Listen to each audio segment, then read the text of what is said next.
Yeah, obviously I usually set up here and recap a outcome of the Michigan game, and obviously with the court's hearing yesterday. I'll start with that. I think it's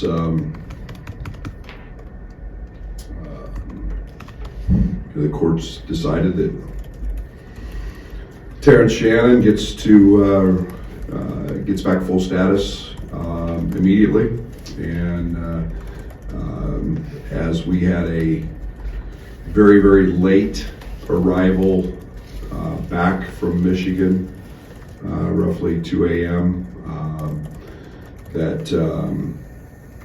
that pushed our practices back yesterday, and when Josh informed me of that decision, that he was reinstated, we had a late 4 o'clock practice, and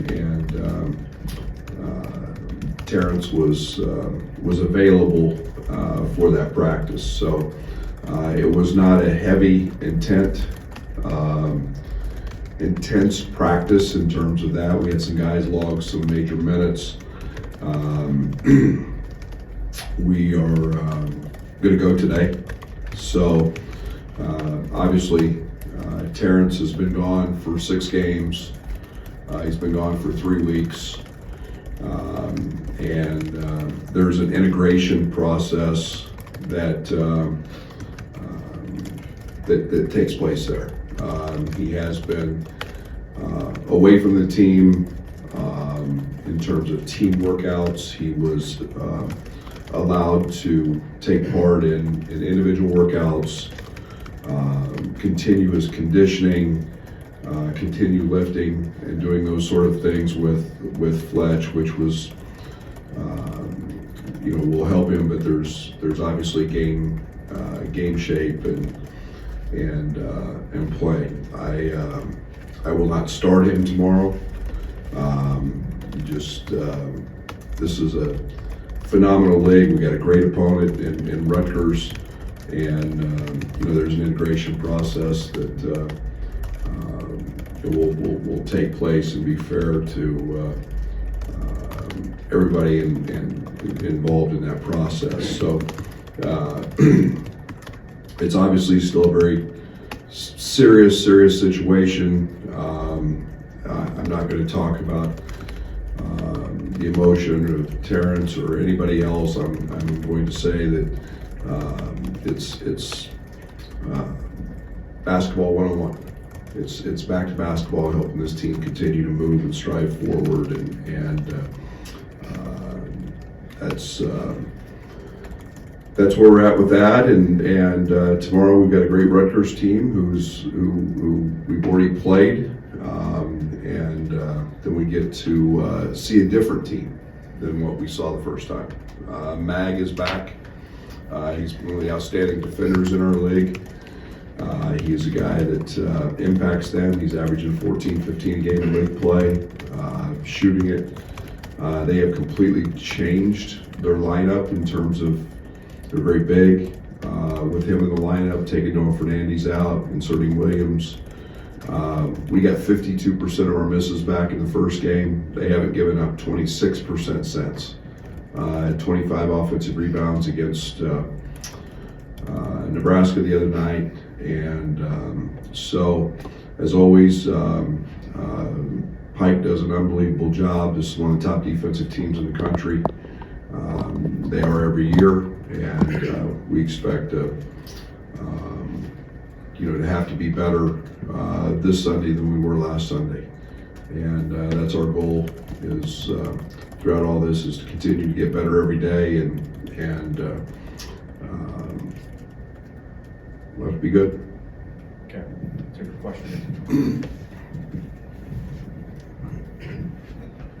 Do you have an idea on how much you might play Terrence, or is that something you figure out during the game? Yeah, it will be feel. We'll get a better idea today in practice of where just he's at. He did a tremendous amount of up and down and running yesterday and integrating that. But we've added some things offensively, getting him up to speed on some of those things. The challenge as a basketball coach is, we've been in a pretty good. We've been in a nice flow offensively, we don't want to upset the apple cart, so to speak. And so finding that out, but understanding also, what his value is to our team. We all know that. So along those lines, what's been the conversations with you guys as a staff to obviously knowing what he's capable of doing on the basketball court, but kind of where you guys are offensively and blending those two ideas? Yeah, it's we're not going to change much. I think the one thing we understood with Terrence early, we truly didn't run a lot to him. We didn't run a lot of action. His ability in the open court, his speed, his athleticism was very, very effective there. I've said it many times, he's maybe the elite perimeter defender in college basketball, or one of them. And that's a conditioning piece. So we'll have to play all that. But offensively, we'll continue to do a lot of what we're doing. It just with his speed, it allows us to play at a little different pace. We know that Terrence was able to use the team facilities even while suspended. Do you know how often he was in there working out, or was he able to get a workout plan from you guys, or get rebounders or stuff like that during the suspension? Yeah, he was able to use managers. He was able to use Fletch. Terrence was in here a lot, and we didn't have a set schedule with him. Fletch did in terms of the weight room, which he was allowed to do, but there were no team activities with our group, whether it be film, whether it be anything else. So, but I would say every day was multiple workouts, and we all know that he likes the early morning workouts, but he was present in the building every day. What did you notice from the team yesterday when Terrence goes back on the practice court? Obviously, I'm sure the possibility of whether or not he'd be back this year is weighing on the minds of the players. What did you notice of those guys? Yeah, I think, Derek, we've handled it every day. Since this came about, he's their teammate. Obviously, they know his value. I think it would be that way with anybody. This is a really connected team. This is a really close team. I think it's not just specific to him in this situation. I think with anybody who's, but he's they know he's a valuable piece of this team, and I think they're excited for their teammate. I mean, you've had other guys, Coleman, Marcus, really step into much larger roles over the course of the last 3 weeks. Like, what does that kind of tell you I guess maybe the potential of your team change, having seen those guys elevate, and now you add someone who's an All-American path? We were starting to see that. FAU game goes back to, I thought at Tennessee, we were really starting to for lack of a better term, blossom in terms of where this team was going offensively. I think that we've continued to accelerate that. I think that being a top 10 team offensively and eliminating some of the turnovers and continue to do that. But we were doing that at the start of our change was still had him with us at that time, and now that's my job, is to keep integrating that, and he's been gone 3 weeks and 6 games, and we're 4-2, and the connectivity of this team's never been better, and we'll just continue to grow that.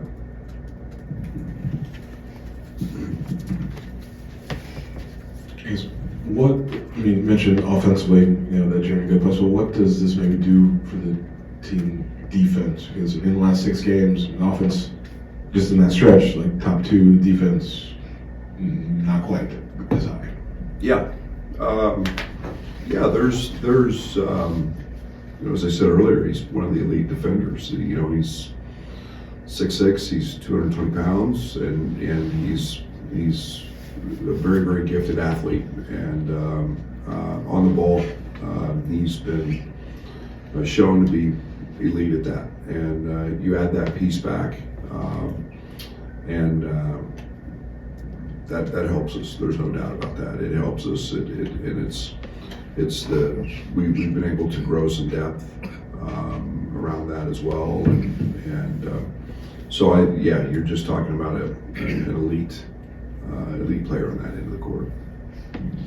Brad, have you been happy with what you've heard from Fletch or gotten reports from Fletch on his ability to handle normal workload, or how does that look for him right now? It's not an injury; it's just he's been out for 3 weeks. I'll have a much better feel today. I was impressed yesterday, and again, we went an hour because of the certain guys didn't log heavy minutes at Michigan, and it was wasn't the most intense practice today. Will be. I'll have a much better feel for that. But everything Fletch has said, and Terrence has always been an extremely hard worker, and but there's also no conditioning like game shape, and having to play with adrenaline and the feel of that. So there'll be some. It's just human nature. There's going to be you don't miss 3 weeks and not have some effects. So we'll monitor that, and we'll have a better idea of what all that looks like today.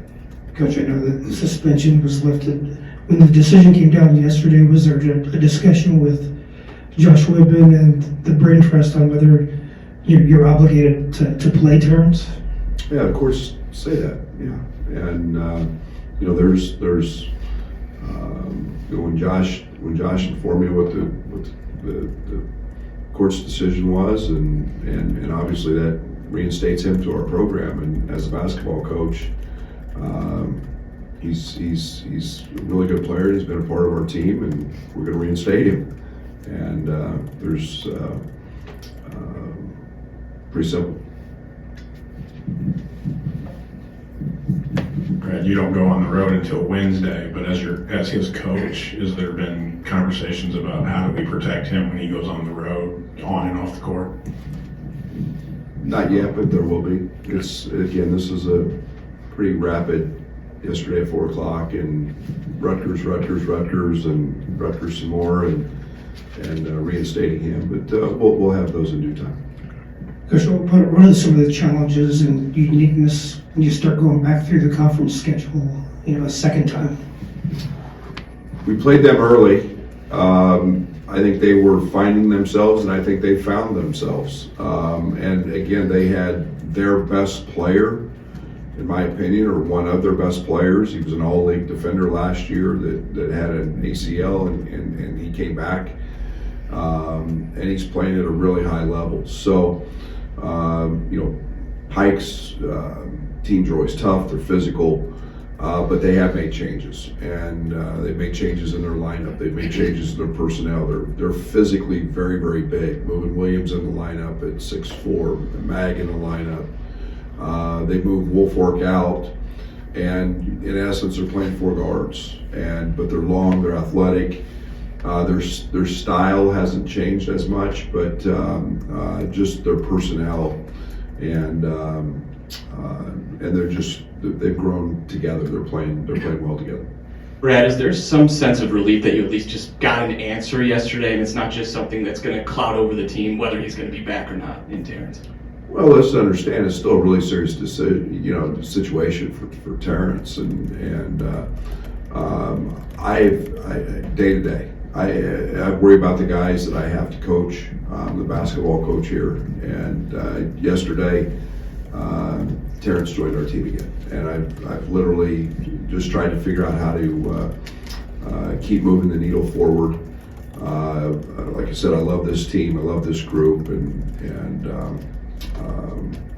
the court's decided that for us, and it's still a very serious situation to be dealt with, and we're sensitive to all of that, but Yeah. I know this becomes like a copycat league on the floor, but if there's a point in which somebody doesn't put a big on Ty Rogers, are you prepared offensively for that, or do you have to go back to figuring out how to handle that? Maybe, I don't know.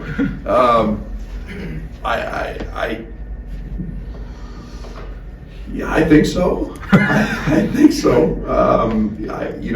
It's About a month now.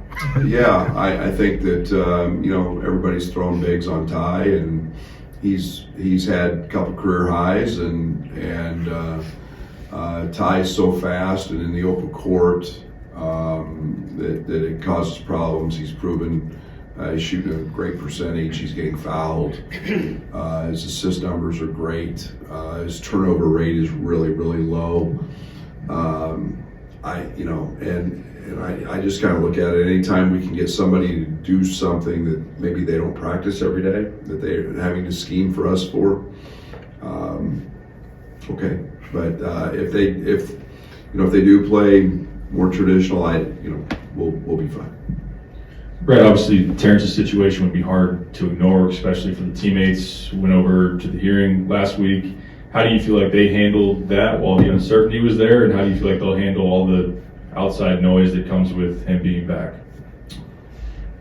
Well, I think he's their teammate, so I think they're good, they're supportive of him. There's no doubt. But I think that the everyday approach is the only way we can take it. You hear me say all the time, it's keep it simple, keep it day to day, keep it, and we'll handle situations. This group has been extremely focused on the job at hand, and whether it was with Terrence gone in those 6 games, whether it's been without Amani, whether it was without Coleman early. This team has handled situations minus a teammate and kept it very, very, very, very true to the basketball form. That's my job, and I take that very seriously, and we'll continue to just handle things that way as it comes up with road games and every other situation. Coach Coleman Hawkins coming off a great game. Obviously, they're really a great stretch of basketball from him. Can you just comment on the season he's having, and has he turned a corner, just from a mental standpoint this season? I think so. I think it's the game's simplified for Coleman. I think he's having fun playing basketball. I think he's having success because he's having fun. I think he's confident. I think he's very comfortable in the simplification of a role that we've had for him. I think he's always been, in my opinion, special on the defensive end. And now we're just kind of seeing all of that come together with what he's doing on the other side. But he's, I think he's really enjoying practice. I think he's really enjoying the putting in the time and the work, and all of that's paying off for him. And again, it's been a great process that I wish all student athletes could see, because he's gone from kind of a cheerleader as a freshman to now becoming a truly one of the unique guys. And that performance the other night was fantastic against Michigan. I mean, we're obviously one of the worst teams in the country forcing steals, and he may have had as many steals in one game as we had all season. So, but he was special. As a follow-up on that, did getting through the tendonitis, did that sort of unlock things for him, or was there a mental shift too for him? Well, I think when you feel good, you're where you feel discomfort, there's always a little mental anguish, maybe that it's not as fun, it hurts, it's having to play through something, and it's not that problem is gone full time. He's having to really continue to work very hard at that, and I'm sure that's part of it. I think just being a vet, I think the roles that we have him in have simplified things on the offensive side, and then again, I think it all just comes together, and it's fun to see him smiling on the court and having fun. Health question, with Armani and his back deal, and also has the cold and flu season made it through your locker room yet? I hope it's through. Hit the head coach too. Yeah, it has been trying. I thought the other night was the healthiest we've been. Amani's closer. He's in a not full-fledged practices yet, but is gaining on that. So I hope even possibly today or maybe early next week that we have him available in practice. This will be our last one here in the back. Obviously, emotions will be high in the State Farm Center tomorrow, but you've got a team that's a hard-nosed defensive team that's kind of in do-or-die mode. How do you kind of avoid what people would call maybe a trap game tomorrow? I don't think there's any trap games in the Big Ten. I think this league's brutal. I think they're all, if you don't play, you lose. And there's nothing trap about it. Steve Pikiell's one of the great coaches in the country. His teams are always, you identify what his team is and what the game's going to be in scout and preparation. And you better go out and strap it up. And whatever the emotions are, we have to execute. We have to play hard. We have to be dialed in as a group and be a heck of a lot better this Sunday than we were last Sunday. Okay, thank you. Thanks, guys. Thanks, Brian.